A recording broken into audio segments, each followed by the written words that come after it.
वे 7 चीजें कौन सी है जिनका त्याग करने से मनुष्य के सभी दुख दूर होते हैं। नीतिकार कहता है, अनर्थकम विप्रवासम गृहेभ्यः। जो बिना उद्देश्य के, बिना विशेष लक्ष्य के अपना घर छोड़कर बाहर नहीं जाता है, उसके जीवन में दुख नहीं आते। जो खामखा बाहर घूमता रहता है, उसके जीवन में दुख पैदा होता है। पापई संधि, जो पापियों से मित्रता नहीं करता है, सज्जनों से, बुद्धिमानों से दोस्ती करता है, सदैव सुखी रहता है। यश्च सुखी सदैव। जलती हुई लकड़ी का संग जब गीली लकड़ी भी कर लेती है तो भी जलकर राख हो जाती है। फूल का संग जब चींटी करती है, भगवान के मंदिर पे चढ़ जाती है, भगवान को लगाया हुआ भोग चींटी लगाती है। लेकिन वही चींटी धूल की संगत करती है, पैरों के नीचे रौंद कर मार दी जाती है। दूसरा कोई उसका अपराध नहीं है, केवल संगत धूल की किया है, पैरों के नीचे रौंद कर मर जाती है। वही चींटी जलती हुई लकड़ी की संगत करती है, चींटी भी जलकर मर जाती है। पापई संधि, पापियों की संगत करने से तुम्हारा भी विनाश हो जाता है। याद रखना, रावण की संगत को विभीषण ने छोड़ दिया था, विभीषण बच गए थे। कुंभकर्ण, मेघनाद, अच्छे कुंवर ने रावण की संगत को नहीं छोड़ा। रावण के मरने से पहले ये सब मार दिए गए। पापी की संगत करने वाले, पापियों से दोस्ती करने वाले अपना विनाश कर लेते। पापई संधि पर दारा विमर्शी, जिन लोगों की आदत बिगड़ गई। तीसरा, पर दारा, अर्थात जो पर स्त्री पर पुरुष में आकर्षित होते हैं, इस आदत को नहीं त्यागते हैं, उनके जीवन के दुख ऐसे बढ़ते हैं जैसे शुक्ल पक्ष का चंद्रमा रोज बढ़ता है। यो जिता पंचवर्गेण सहजे नातम कर्षण आप 10 वर्षन्ते शुक्ल पक्ष योटनाट। जिनकी इंद्रियां वश में नहीं है, जिनका मन बहुत चंचल है, विदुर जी कहते हैं उनके दुख ऐसे बढ़ते हैं जैसे शुक्ल पक्ष का चंद्रमा रोज बढ़ता है। इसलिए अपनी छोटी सी इंद्रियों को वश में कीजिए, इंद्रियों को काबू कीजिए। आपका जीवन, आपका सुख आपके हाथ में है। आपकी गलतियां आपके सुख को दुख में बदलने की सामर्थ्य रखती है। इसलिए अपनी गलतियों को दोहराने की आदत छोड़िए, धीरे धीरे गलतियों को दूर कीजिए, दोहराइए मत। परदारा विमर्शम, दंभम, दंभ करने का जो स्वभाव है, दिखावा की आदत है, उसको भी जो त्याग कर देता है वो सुखी रहता है। कितने लोग दिखावा के चक्कर में शादियों में बहुत खर्चा कर दिया, कर्जा में डूब गए। शादी तो हो गई लेकिन उनकी बर्बादी भी हो गई। ऐसे बहुत से लोग मुझको मिले, उन्होंने बताया कि बहू को मैं हेलीकॉप्टर से लाया। फिर क्या हुआ? बताया कि 50 लाख कर्जा में डूब गया। फिर क्या हुआ? बोले अब रात को नींद नहीं आती। तो बहू से कहो ना कुछ कर दे। बोले बहू तो कुछ नहीं, हो तो रोटी भी नहीं बना पाती। तो हमने कहा हेलीकॉप्टर में लाए हो तो रोटी भी नहीं बना पाती। बोले बहुत कमजोर है, टेढ़े टेढ़े चलती है।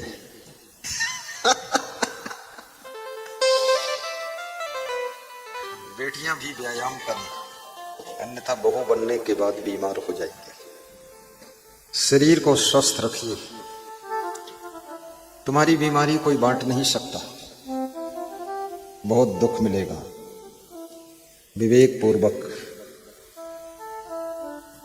ससुराल में जाकर के भी थोड़ा कड़ा व्यायाम करिए। जिम्मेदारियों को लीजिए, सासू को हल्का कीजिए, ससुर को निश्चिंत कीजिए और पति को भी टेंशन न दीजिए। आलसी बनकर पड़े मत रहो जो पूरा परिवार दुख में गिर जाए। काम भी करो। मेहनत करने से अपमान नहीं होता है। जब घर में दरिद्र आता है तब सम्मान तुम्हारा समाज में खत्म हो जाता है। परिश्रम दरिद्र को दूर करने की चाबी है। दारिद्र्य नाशनम दानम, दान करने से भी दरिद्र दूर होता है। लखनऊ के महान भक्त श्री घनश्याम दास गुप्ता बंदरों को रोज केला खिलाते हैं। 2-4 हजार का केला खिला देते हैं। गरीब भिखारियों को 250 गरीबों को रिक्शा बांटा है। ऑटो रिक्शा चलाइए और कमाइए, भीख मत मांगिए। चिड़ियों को दाना चुगाते हैं। संतों के लिए आश्रम बनाकर दे देते हैं। महीने में कम से कम 50 लोगों की आंख बनवा देते हैं। सैकड़ों लोगों के दांत ठीक कराते हैं। मैंने उनसे पूछा, गुप्ता जी इतना सब करते हो, इससे फायदा क्या हुआ? तो उन्होंने बताया कि मैं भी बहुत गरीब था। मेरी माँ ने कहा था, बेटा सबकी सेवा करो तो सब ठीक हो जाएगा।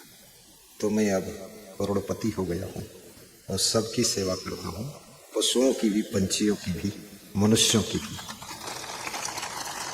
जितना मुझसे हो सकता उतना सेवा करता हूँ। वह रोज सुबह 7 बजे पहुंच जाएंगे बंदरों को केला खिलाने के लिए। उन्होंने बहुत बड़ा आश्रम बनाया लखनऊ शहर में, बहुत बड़ा आश्रम बनाया और मुझे ढूंढ रहे थे कि उनको दान दूंगा। सन 18 में आश्रम बनाया और 2022 में भेंट हुई, 22 में दान दिया। बोले अब मेरी उम्र और अधिक बढ़ गई क्योंकि आश्रम की जिम्मेदारी हमारी छूट गई है। अब समझ, इतना सुंदर आश्रम बनाया। जीवन में कुछ ऐसा करके जाओ, तुम्हारे न रहने के बाद भी तुम्हारी पहचान रहे, लोग याद कर सकें। उन्होंने कहा कि मैं विद्यालय तो बहुत लोग बनाते हैं, आश्रम इसलिए बनाया हूं, यहाँ सत्संग होगा तो लोगों की बुराइयां छूटेंगी, अवगुण छूटेंगे, घर घर में सुख शांति आएगी। उनका नाम घनश्याम दास गुप्ता है। उनकी पत्नी किरण देवी गुप्ता है। आपका तन, आपका मन, आपका धन, आपकी बुद्धि, आपकी वाणी परोपकार में भी लगनी चाहिए। स्वार्थ के लिए तो पशु पक्षी भी जीवन जीते हैं, लेकिन तुम थोड़ा परमार्थ के लिए भी जीवन जियो। अपनी कमाई का कुछ अंश, जैसे रामचंद्र भाई ने, बलराम जी ने, राजनारायण जी ने, शिवंती बहन, सीमा बहन, उनके परिवार ने मन में इच्छा बना ली कि मुझे सत्संग कराना है। अपनी कमाई का कुछ अंश सत्संग कथा में लगा दिया। आज हजारों नर नारियों को ज्ञान के संस्कार प्राप्त हुए, जीवन जीने की कला मिली और ये गांव की गली गली धन्य हो गई, गली गली धन्य हो गई।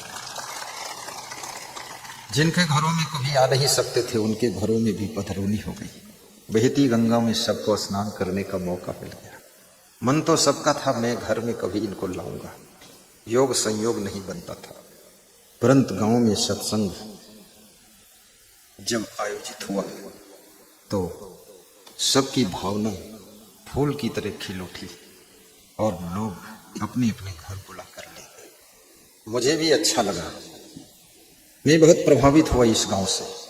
इससे पहले मैं बीसा रोड़ा गांव में था, जो कि इटारसी के पास में है, जहाँ के महान भक्त दौलत राम चौधरी जी, उन्होंने आयोजन कराया था। बराबर सत्संग सुनते रहते थे। दौलत राम कोई और नहीं है, ये पंखा डुला रहे हैं, यही दौलत राम। इनके यहाँ भी किसी का सोने का हार खो गया था, लाखों का, वो तुरंत मिल गया था। कथा में लोग बड़े त्याग तपधारी आते हैं।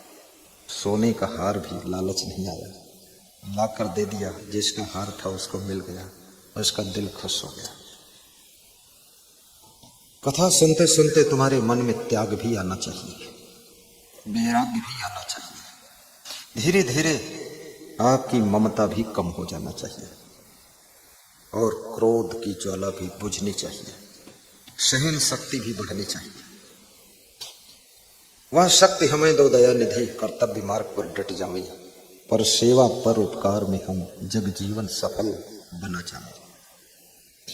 अपने जीवन में झांक करके देखो, कितनी तुमने पर सेवा किया है, कितनी जन सेवा किया है, कितनी गौ सेवा किया है, कितनी गुरु सेवा, संत सेवा, कुटुंब सेवा, ग्राम सेवा, देश सेवा किया है कि नहीं किया है? नहीं किया है तो अभी भी मौका है, कर लो थोड़ा। समाज सेवी लोगों की भी समाज में आवश्यकता है। कौन संभालेगा इस समाज को? दुखियारों के आंसू कौन पोंछेगा? तुम ही खड़े हो जाओ, किसी को सहारा दे दो। इस सहारा का ही संसार है, सहारा से ही दुनिया चलती है। जब गोवर्धन पहाड़ उठाया था कृष्ण भगवान ने, कहानी कहती है कि ग्वाल बारों ने भी अपने अपने डंडे लगाकर सहारा दिया था, तब गोवर्धन पहाड़ उठा था। राम भगवान की सीता का हरण हुआ था तो हनुमान जी ने सहारा दिया था और सीता की खोज किया था। लक्ष्मण को शक्ति बाण लगा था, हनुमान जी द्रोणगिर पहाड़ उठाकर लाए थे, सहारा दिया था। भगवान को भी सहारा की, सहयोग की जरूरत पड़ती है। इंसान तो इंसान है, एक दूसरे का सहयोग करते चलिए, सहारा देते चलिए, सबका बेड़ा पार हो जाएगा और सबके जीवन के दुख दूर हो जाएंगे, मुश्किलों की जिंदगी गुजर जाएगी। पंडित श्री राम शर्मा आचार्य गायत्री के प्रचारक, उन्होंने कहा है सहयोग करना भी परम धर्म है। तुलसीदास कहते हैं परहित सरिस धर्म नहीं भाई। जब तुम स्वयं खाते हो तब जितनी खुशी होती है, जब दूसरे को एक समोसा खिलाते हो और वो मुस्कुराता है तब तुम्हें 10 गुना ज्यादा खुशी होती है। सेवा खुशियों को देकर जाती है और सेवा करने से बहुत आनंद की प्राप्ति होती है। अपने सास ससुर की भी सेवा करो। तुम्हारे सास ससुर के भीतर भी भगवान छुपा हुआ है, बूढ़े माता पिता के अंदर भी भगवान छिपा हुआ है। उनकी सेवा से, उनके सम्मान से, उनके आदर से, उनकी तुम्हारे घर में रहने से तुम्हारी रक्षा है, तुम्हारे घर की सुरक्षा है। नेपाल की कहानी है। नेपाल में एक बस जा रही थी, काठमांडू जा रही थी। नेपालगंज से बस चलती है, 500 किलोमीटर की यात्रा है। रास्ते में पानी बरसने लगता है, बिजली कड़कने लगती है, बादल घिर जाते हैं, गरजते हैं बादल और बिजली चमक कर आती है बस के पास में, गिरना चाहती है। ड्राइवर डर जाता है, बस को खड़ी कर देता है और कहता है इस बस के अंदर कोई पापी बैठा हुआ है। बस के सभी लोग एक एक करके उतरो, सामने पेड़ लगा हुआ है, उस पेड़ को छू करके आओ। जो पापी होगा पेड़ को छूते ही उसके ऊपर बिजली गिरेगी, वो मरेगा। लेकिन बस में पापी बैठेगा तो बस पे बिजली गिर जाएगी तो सब मर जाएंगे। एक एक करके सबको उतारा और सब पेड़ छू छू कर आकर बस में बैठते जाते थे। बिजली नहीं गिरी। एक बूढ़ा आदमी बस में बैठा था, 70 साल का बुजुर्ग। ड्राइवर ने कहा तुमको भी उतरना पड़ेगा, जाकर छूना पड़ेगा। उसने कहा मैं मुश्किल से तो चढ़ पाया, कमजोर हूं, बूढ़ा हूं। और फिर पानी भी बरस रहा है, बिजली कड़क रही है, बादल गरज रहे हैं, फिसलने वाली जगह हो गई, मैं उतरूंगा नहीं, जाऊंगा नहीं। जबरदस्ती कंडक्टर और ड्राइवर ने उसको उतारा और कहा जाओ पेड़ छू जाकर, तुम ही पापी बचे हो। वो बुढ़ा उतरा, मजबूरी में उतर गया और जाकर पेड़ छुआ। पेड़ को छूते ही बिजली जोर से कड़की गई, लेकिन बिजली कहां गिरी? बिजली बस के ऊपर गिरी और बस में जो 59 लोग बैठे थे वो जलकर मर गए बिजली में। और बुढ़ा पेड़ को पकड़ के हंस रहा था कि मेरी वजह से ही तुम सुरक्षित थे, पापी तुम सभी थे। तुम्हारे घर में भी बुजुर्ग जो है उसकी वजह से तुम लोग सुखी और सुरक्षित हो। जिस दिन उसको अपने घर की बस से उतार दोगे उसी दिन दुखों की बिजली कड़क कर गिरेगी और पूरे घर के लोग संकट में फंस जाएंगे। सहनशीलता भी रखिए। वृद्धावस्था में माइंड भी काम कम करता है। बूढ़े लोग ज्यादा बोलने लग जाते हैं, झगड़ने भी लग जाते हैं, कमियां भी निकालने लग जाते हैं, नमक कम है, ज्यादा है, ये है, वो है। उनकी बातों को सुनो, मुस्कुराओ, सेवा करते। हमारे आश्रम में कुछ बुजुर्ग संत हैं, उनके जब पैर कोई धोता है तो उसकी मुक्का मारते हैं। तो मैंने पूछा मुक्का क्यों मारते हो? बोले धोते क्यों हैं लोग? तो मैंने कहा धोएंगे नहीं तो तुम कमजोर हो, तुम धो नहीं पाते हो। बोले हम धो पाए ना धो पाए लेकिन हमारा पैर कोई नहीं धोएगा। अरे हमने कहा मेरी आज्ञा है धुला लो। बोले तुम्हारी आज्ञा है तुम धुलाओ, हम नहीं धुलाएंगे। बुजुर्ग थे, माइंड काम नहीं करता था। मैं उनके पैर छूने लगता था, वो मेरे छूने लगते थे। हमने कहा उल्टा काम क्यों कर रहे हो, हमारे छोटे गुरु हो। तो मैं एक हाथ से उनके दोनों हाथ पकड़े रहता था, तब पैर छू पाता था। नहीं मैं उनके छूने लग जाऊं, मेरे छूने लग जाते। बुद्धि कम हो गई। वृद्धावस्था में पुर्जा ढीला हो जाता है। इसलिए जब तुम बच्चे थे तुम्हारी सब गलतियों को तुम्हारे माता पिता दादा दादी क्षमा करते थे। अब तुम जवान हो चुके हो, थोड़ा उनकी भी भूल चूक को क्षमा किया करो, उनसे प्रेम बनाकर रखा करो। तुम्हारा उद्धार होगा, कल्याण होगा। अनर्थकम विप्रवासम गृहेभ्यः पापै संधि परदारा विमर्शम दंभम अस्तैन्यम। और जो व्यक्ति चोरी नहीं करता है, वैष्णव चुगली नहीं करता है, चुगली खाना भी बहुत बड़ा पाप है। इसकी बात सुनकर उससे कहना, उसकी बात इससे कहना, बीच में लड़ाई लगा देना, झगड़ा करा देना, ये चुगल चोर व्यक्ति बहुत पापी होता है। चुगली खाने की आदत छोड़िए, बातों को हजम करने की कोशिश करिए। परिवार में शांति से जीना चाहते हो, समाज में सुख से रहना चाहते हो, चुगली खाना बंद कर दो। सबका मन है तुमसे खुश होकर किसी ने कुछ कह दिया, उस बात को वहीं तक पचा लीजिए, आगे मत बढ़ाइए। विवाद बढ़ सकता है, झंझट हो सकता है, और जब दो के बीच में तीसरा गड़बड़ करता है तो याद रखना फिर उस घर में लड़ाई ही रहती है। भोजन पचाना आसान है, लेकिन बात को पचाना बहुत कठिन है। बातों को भी हजम करना सीखो, बातों को सहन करना भी सीखो, मन को सहनशील भी बनाइए। छोटी छोटी बात किसी ने कह दिया, कुछ बात तुम्हारे लग गई, बात घाव छू गया, दुखी मत होइए। अपने आप को धैर्य रखिए, मन सहरौना नहीं बनावे, सहनशील बने आप रहोगे। मन को सहरौना मत बनाइए, सहनशील रहिए, गम खा लीजिए। एक बात से अपने रिश्तों को मत तोड़िए। जिनमें सहन शक्ति नहीं होती है उनके रिश्ते ऐसे टूट जाते हैं, कैसे टूट जाते हैं, जैसे दीमक खाया हुआ लकड़ी का दरवाजा टूटकर गिर जाता है। इसलिए मन को मजबूत करिए। हर बात हर किसी से कही नहीं जाती है, हर बात हर किसी से सही नहीं जाती है। गुजारने को जिंदगी तो गुजर जाती है, पर हर किसी को किसी के बिना रही नहीं जाती है, किसी के बिना रही नहीं जाती।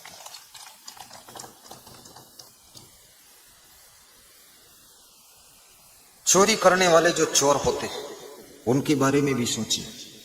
चोरी करके जब चार चोर आपस में बैठते हैं, जो भी चुरा कर सामान लाए हैं उसको रखते हैं और आपस में कहते हैं, देखो ईमानदारी से बंटवारा कर ले, चोरी मत करना, कोई बेईमानी मत करना।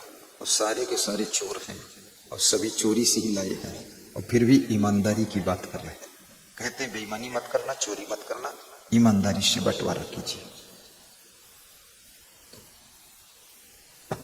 ईमानदारी का सहारा चोरों को भी लेना पड़ता है, चोरों को भी आपस में चोरी छोड़ना पड़ता है।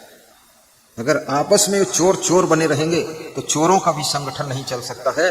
किसी भी संगठन चलाने के लिए ईमानदारी की आवश्यकता पड़ती है। इसलिए याद रखना, जब चोरी करने वाले चोर भी ईमानदारी का सहारा लेते हैं तो हमें आपको बहुत ईमानदारी और जिम्मेदारी का सहारा लेना चाहिए, तभी घर परिवार चल सकता है।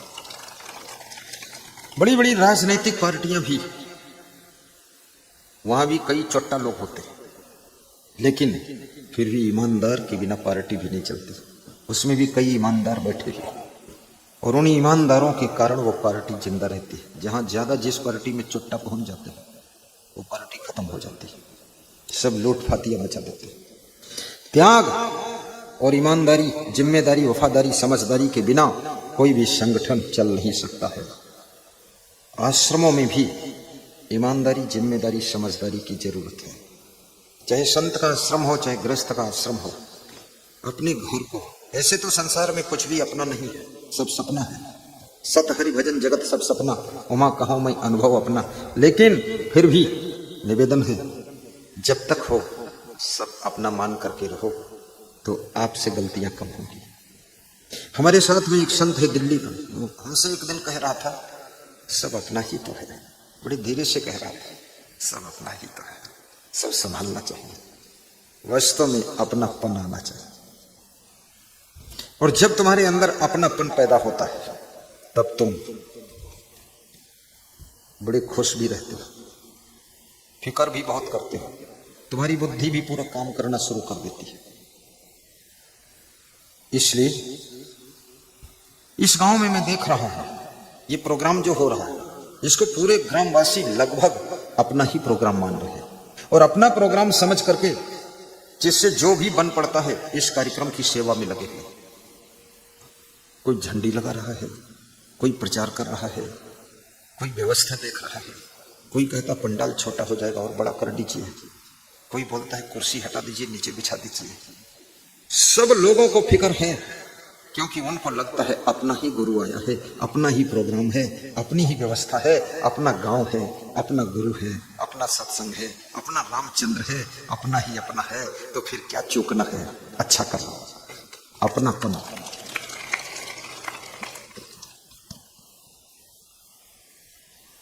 कृपा सिंधु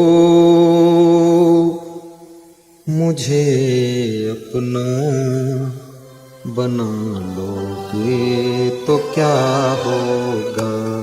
कृपा सिंधु मुझे अपना बना लोगे तो क्या होगा। भक्त कह रहा है मुझे अपना बना लो।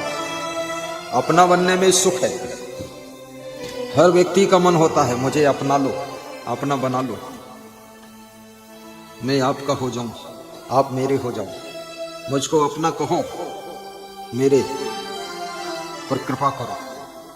कृपा सिंधु आइए छगन लाल जी, मुझे आज तो बहुत बैठे हैं आप, थोड़ी और हिम्मत जुटाइए तो क्या। कृपा सिंधु मुझे अपना बना लोगे राज नारायण तो क्या बलराम जी गाइए।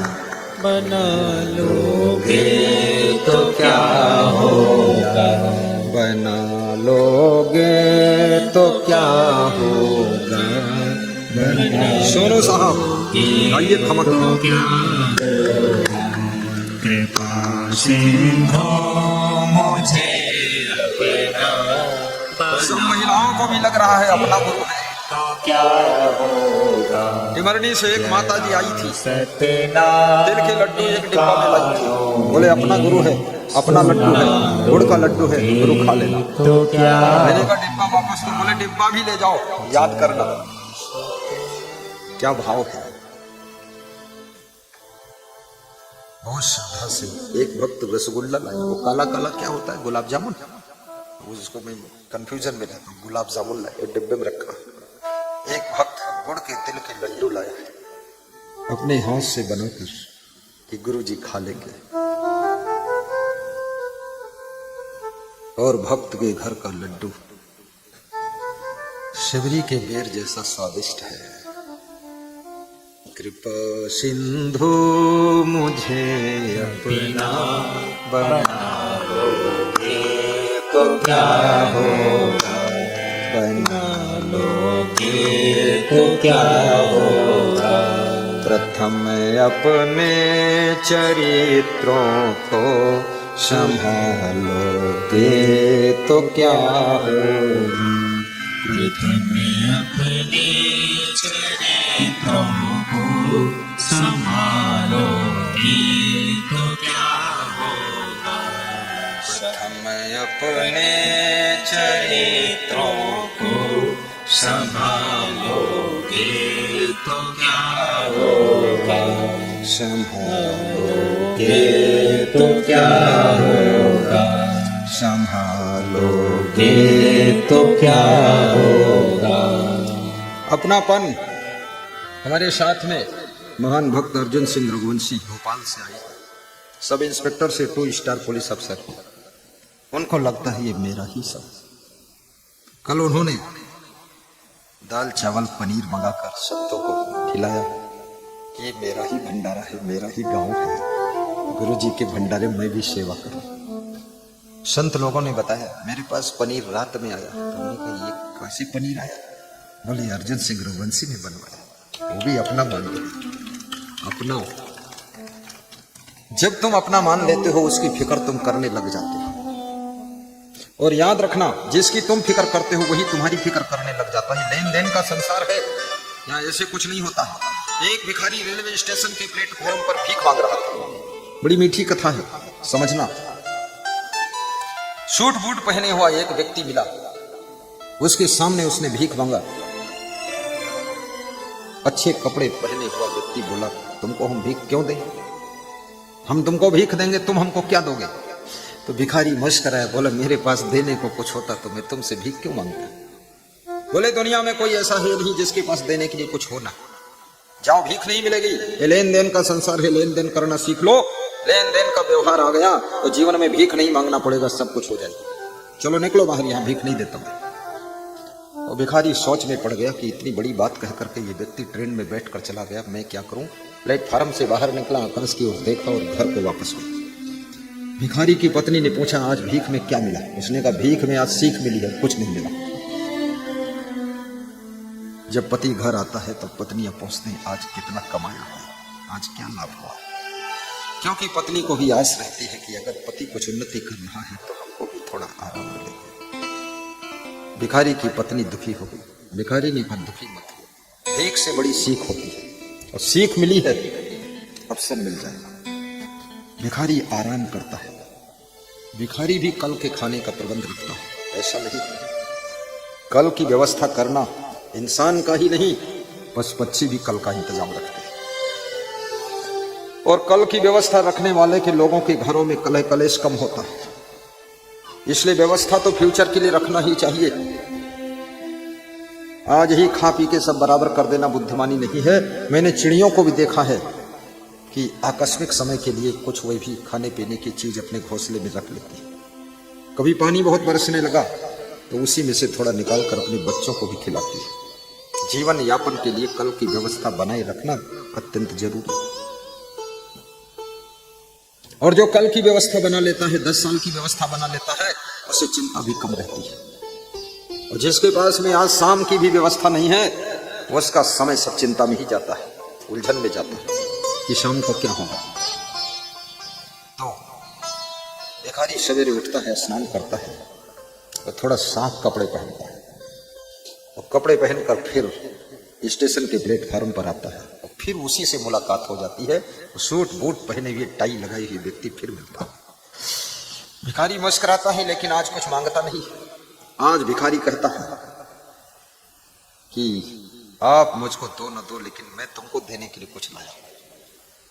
सूट बूट पहने हुए जो व्यक्ति सामने खड़ा था वो भी मुस्कुराए, बोले, क्या लाए मेरे को देने के लिए? बोले, मैं आपके लिए ये लाया। थैले में हाथ डाला और गुलाब का फूल निकाला एक। कहा, ये फूल लेकर आपके पास है, ये फूल स्वीकार करो। फूल देख करके सूट बूट पहनकर टाई लगाई हुई जो व्यक्ति खड़ा था वो मुस्कुराया, और उसने कहा कि अब तुमको इस संसार में लेन देन का व्यवहार आ गया। आज तुमने हमको फूल दिया है, अब तुम भिखारी नहीं रहोगे, तुम भी अमीर मेरे जैसे बनोगे। भिखारी फिर से वापस घर गया। 6 महीने तक वो भीख मांगने नहीं आया। 6 महीने बाद उसी रेलवे स्टेशन के प्लेटफार्म पर 2 अमीरों की भेंट होती है। दोनों सूट बूट टाई लगाए हुए, फिट कंप्लीट, हाथ मिलाते हैं गर्म जोशी के साथ और मुस्कुराते हैं। भाई साहब, आप कौन है? मैं वही भिखारी हूँ जिसको तुमने लेन देन का व्यवहार सिखाया था, एक गुलाब का फूल दिया था। बोले, 6 महीने दिखे नहीं आप? बोले, लेन देन ही कर रहा हूँ, अब भीख नहीं मांग रहा हूँ। क्या कर रहे हो?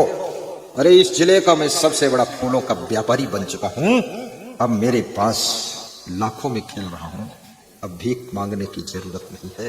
याद रखना, जिसको लेन देन करना आ गया वो अमीर बन जाता है, भिखारी नहीं जाता। ये सीखो, आदान प्रदान है संसार में।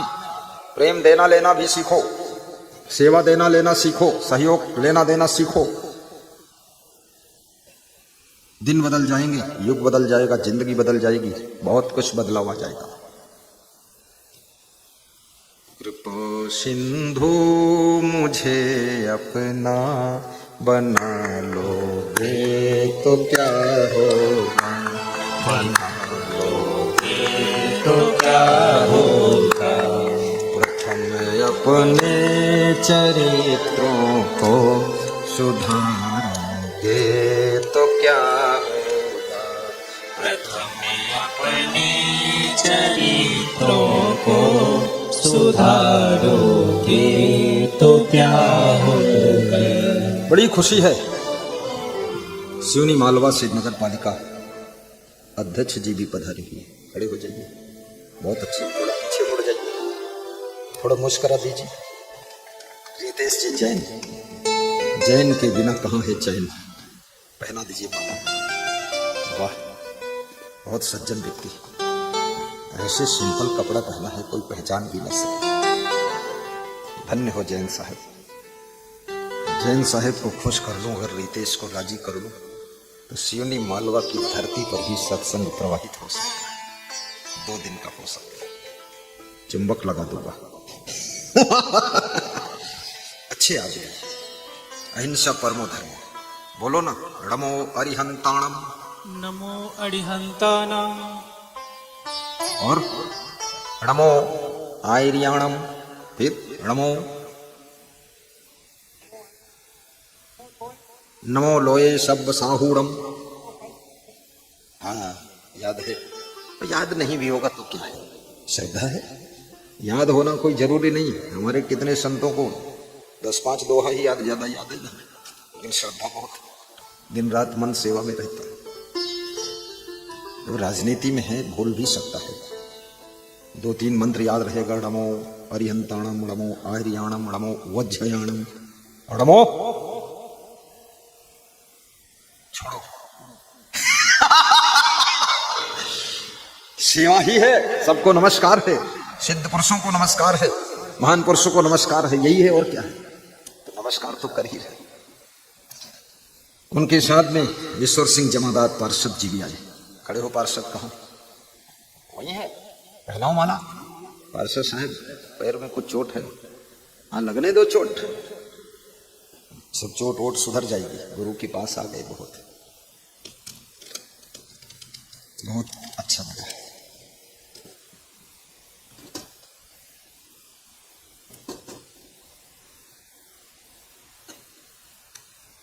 डॉक्टर श्री अजय रघुवंशी, सिवनी मालवा, इंदौर से। कहाँ है अजय? धन्य हो, धन्य हो, आशीर्वाद आपके। सुनील पटेल जी, कमल शर्मा जी, राज परमार। खड़े हो। सुनील पटेल कौन? उनको भी आशीर्वाद व्यास गादी देती है। सब हमारे विशेष अतिथि, सब प्रेम है, सभा की शोभा है। ऐसा नहीं है, ये मत समझना। सब, ये वही जगह है जो 3 दिन पहले सोनी थी, और ये वही जगह है जो सबके आने से इसकी शोभा दूनी है। अब सोनी नहीं, दूनी। धन्य हो। ऐसे कितने भक्त हैं जो गुरु जी को चाहते हैं कि हमारे सिवनी मालवा क्षेत्र में कम से कम 10 साल के बाद फिर आए गुरु जी। वे लोग हाथ उठाकर बताएं।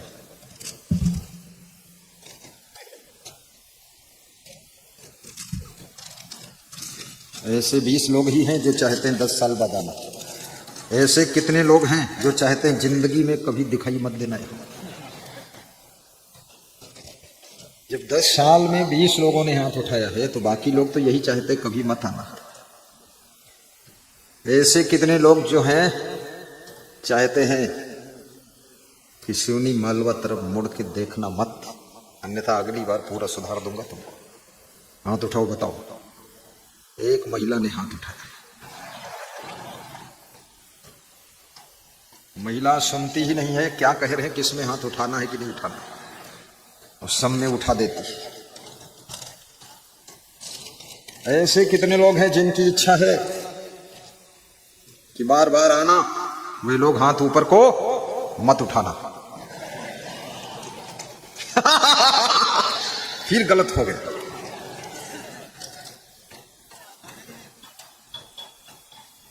जय हो।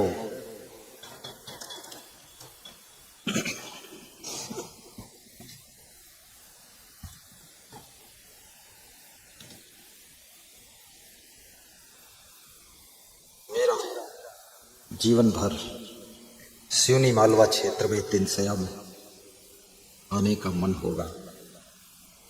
जब आप कभी बुलाएंगे हम जरूर आएंगे।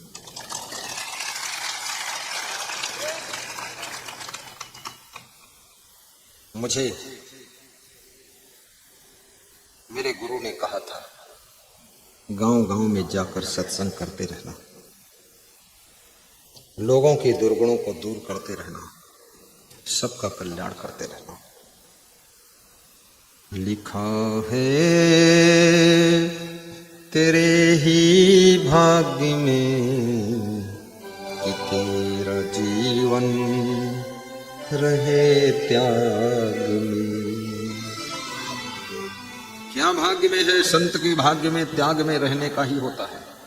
लिखा है तेरे ही भाग्य में कि तेरा जीवन रहे त्याग में।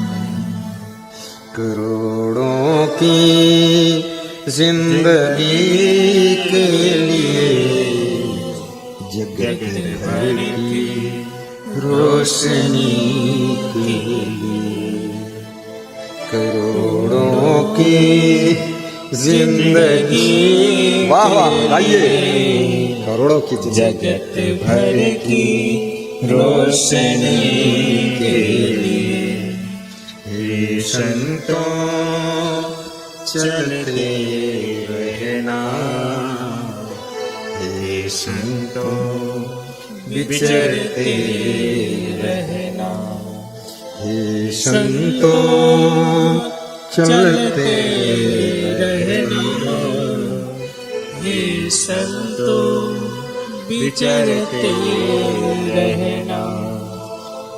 करो संतों चलते रहना, हे संतों विचरते रहना।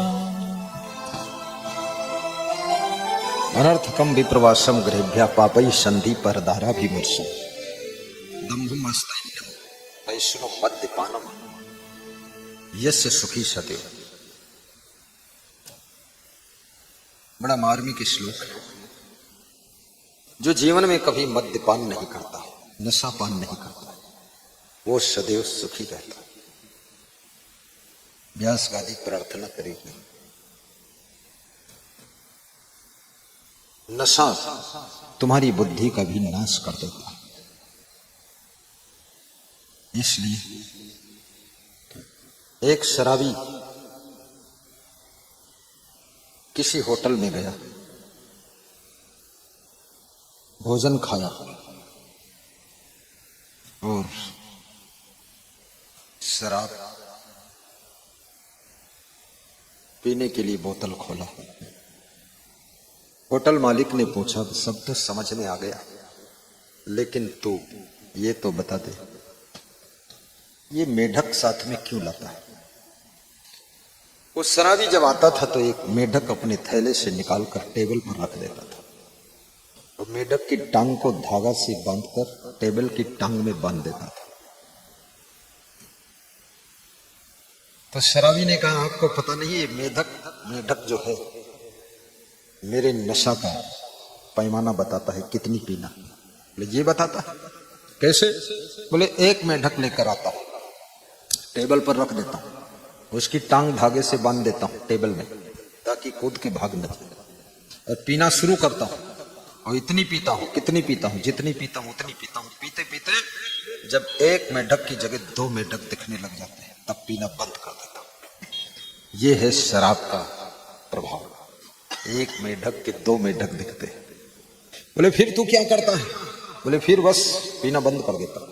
बोले पीना बंद करता फिर वो दोनों मेढक उठाकर थैले में रख लेता, घर लेकर चला जाता, और फिर अगले दिन जब लेकर आता हूं तो थैले में सवेरे देखता हूं एक ही मेढक मिलता है, दो मिलते ही नहीं, एक ही है।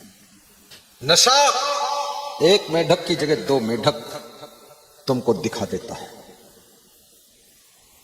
एक शराबी शराब पीकर घर आया, दरवाजा बंद हो चुका था घर का, और उसने दरवाजा खटखटाया। उसकी मां मर चुकी थी, पिता भी मर चुके थे। आवाज लगाया, माता राम दरवाजा खोलो। तो उसकी पत्नी निकल कर आई, उसने दरवाजा खोला। पत्नी ने कहा, मुझे तुम माता राम क्यों कह रहे हो? मैं तो पत्नी राम हूं। बोले यही तो शराब की मौज है, पत्नी में माता राम दिखाई दे रही है। शराब का नशा तुमको नीचे गिरा देगा। महान भक्त श्री कमल पटेल साहब का आगमन हो चुका है। उनको व्यास गादी आशीर्वाद देती है और कथा शुभारंभ के पहले ही उन्होंने फोन करके बताया, ताली बजा दो जोरदार, सोच विचार मत करो, ताली बजाओ, जिसको टूटना होगा टूटता रहेगा। बड़ी विचित्र बात है, बैठने दो, वहां मत जाओ, ए साहब कर्मचारी वहां मत जाइए, छोड़ो, वो सब होशियार है। अब तो पूरे जिले को संभालने वाले, प्रदेश को संभालने वाले सब सिटिंग कर लेंगे। एक बार कमल पटेल के आगमन की खुशी में ताली बजा दो।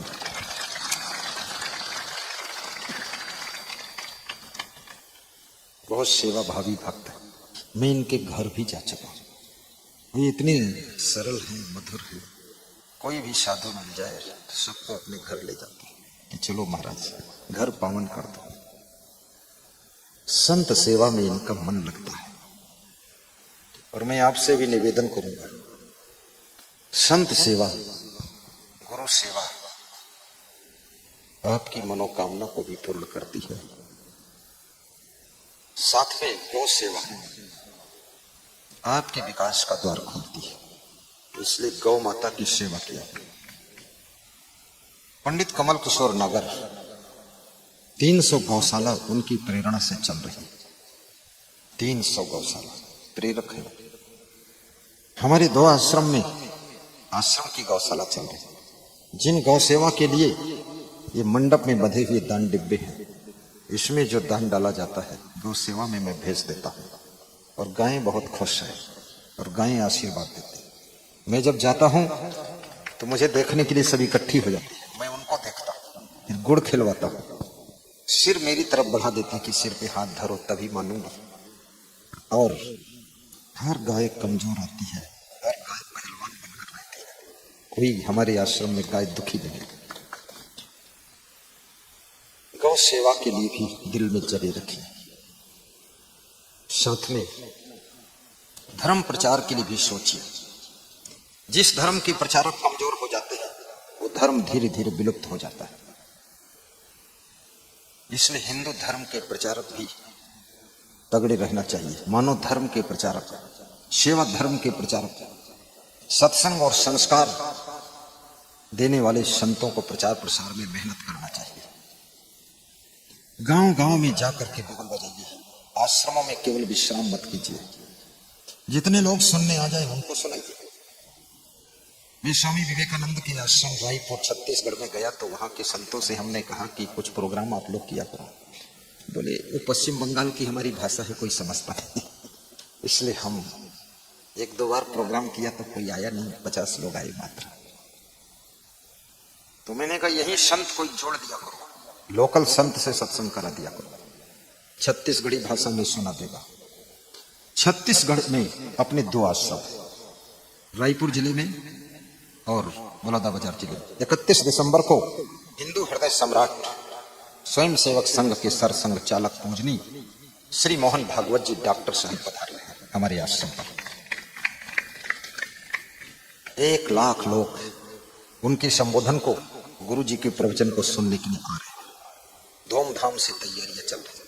8 अप्रैल 2025 को लखीमपुर खीरी कबीर धाम में वो आए हुए थे हमारे आश्रम पर, और 1 साल नहीं बीता दूसरे आश्रम पर फिर उनका आगमन हो रहा। वे मुझसे कह रहे थे मेरा आने का खुद मन होता है, तुम जहां बोलो वहां जाऊंगा। तो मैंने कहा ऐसा क्यों है? बोले आपके साथ अच्छा लगता है, आ रहे आप सबको न्योता है, पटेल साहब को भी आइएगा आप लोग। और मुझे तो सबसे प्रेम है, तो ये मत समझना कि गुरुदेव किसी एक पार्टी का प्रचार करते हैं। हम व्यक्ति से प्रेम करने वाले संत हैं, हमारे साथ में हर पार्टी के लोग भक्त हैं, और सबको मैं यही सुनाता हूं, समझाता हूं, पार्टी आपकी कोई भी हो, लेकिन देशभक्ति के पथ पर चलकर राजनीति की राह को सफल करना।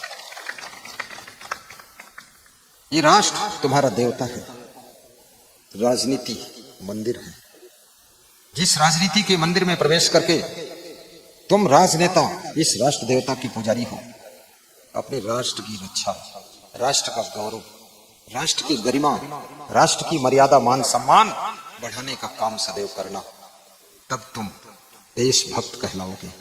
देश के लोग तुम्हारा आदर भी करेंगे, सम्मान भी करेंगे।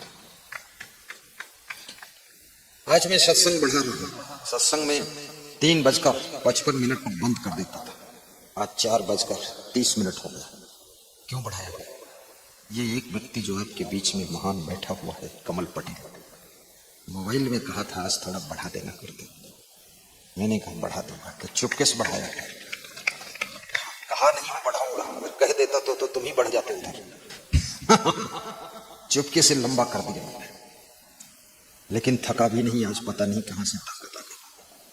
ताकत है, कहां ताकत है? ये 2-2 गिलास रखें ताकत है, इसमें सब टॉनिक भरा हुआ। तुम सोचते हो कि इसमें है क्या? कुछ नहीं है। एक में गर्म पानी, दूसरे में ठंडा पानी। भ्रम में मत रहना कि मलाई छक रहे हैं। मलाई छकने से तो और गड़बड़ होगा। सादा भोजन, सादा जीवन। मेरा भोजन भी बहुत सादा रहता है। बुद्धि जिसके पास है तो है, नहीं है तो नहीं है। कोई काजू बादाम खाने से बुद्धि नहीं बढ़ सकती है। अगर बादाम खाने से बुद्धि बढ़ जाती तो गधे को बादाम खिला करके बुद्धिमान बना दिया जाता है, उससे बुद्धि नहीं बढ़ेगी। ज्यादा बादाम खाओगे बीमारी कोई और हो जाएगी, जिसका इलाज भी ढूंढने नहीं मिले। इसलिए कभी कभी खिचड़ी और कढ़ी भी खाया करो। 14 जनवरी मकर संक्रांति का महापर्व आने वाला है। खिचड़ी और घी डालकर खाइए, खिचड़ी और दही खाइए, खिचड़ी और कढ़ी खाइए। आपके देश का प्रधानमंत्री खिचड़ी और कढ़ी हर हफ्ते में 2 दिन खाता है, और कढ़ी खा खा करके सबकी कमियां काढ़ रहा है। इतना बड़ा वो साहू है, तेली तो तेल पेरता है ना, उसने पूरा देश बहुतों का तेल निकाल दिया, खली बाहर हो गई। मैं आपसे कहूंगा सादा भोजन करो, शाकाहारी भोजन करो। खिचड़ी सब बीमारी निकाल देगी आपकी, पेट की बीमारी। और हंसा भी करो जोर से। तुम हंसते कम हो। हंसने से क्या होगा? जो होगा सो होगा। हंस कर देखो तब होगा, ऐसे नहीं होगा। भगवान कृष्ण हंसते थे, हंसते हंसते भगवान बन गए। टेंशन लेने की जरूरत नहीं, क्योंकि अरे मन ये 2 दिन का मेला रहेगा, न कायम जगत का झमेला रहेगा। ये केवल 2 दिन का मेला है। एक दिन आंख बंद खेल बंद हो जाएगा। दुनिया के लोग कंधों पर लाद करके तुमको दफन कर देंगे, तुम्हारा नाम भी सब भूल जाएंगे। इसलिए इस टेंशन में पड़ करके दुनिया के चक्कर में अपनी हंसी खुशी को मत खो देना। हंसते हुए जिंदगी जीना। दुनिया जो बके तो बकने दो, अपना काम ठकने दो। अपने स्वास्थ्य का भी ध्यान रखना। स्वस्थ रहोगे तो सब काम कर सकोगे। परिवार भी संभाल लोगे, बिजनेस संभाल लोगे, पॉलिटिक्स संभाल लोगे, देश संभाल लोगे, दुकान संभाल लोगे। अगर स्वस्थ नहीं रहोगे तो याद रखना, खुद के शरीर को नहीं संभाल पाता है जो, वो कुछ भी नहीं कर पाता है जिंदगी में। इसलिए स्वस्थ भी रहो। इसके लिए कम भी खाओ। कितना ही लोग सामने रख दें 56 पकवान, चिड़िया जैसा चुंगल खा लो, बस सब ले लो। थोड़ी जलेबी की टांग तोड़कर खा लो, पूरी जलेबी मत खाना, नहीं जलेबी तुम्हारी टांग तोड़ देगी। समोसा है, थोड़ा एक कोना तोड़कर खा लीजिए। किसी के यहां मना मत करो, खा लो, थोड़ा थोड़ा खाना चाहिए। और हमेशा दूसरों की प्रशंसा करना भी सीखिए, दूसरों को सम्मान देना सीखिए, सबको आदर देना सीखिए। और जो दूसरों की प्रशंसा करता है, याद रखना वो स्वयं प्रशंसनीय हो जाता है, प्रशंसनीय हो जाता है। व्यासगादी सबसे यही कहेगी, दमदारी के साथ बैठे रहना, हिम्मत टूटनी नहीं चाहिए, और सभा से निकलकर बाहर जाना नहीं चाहिए।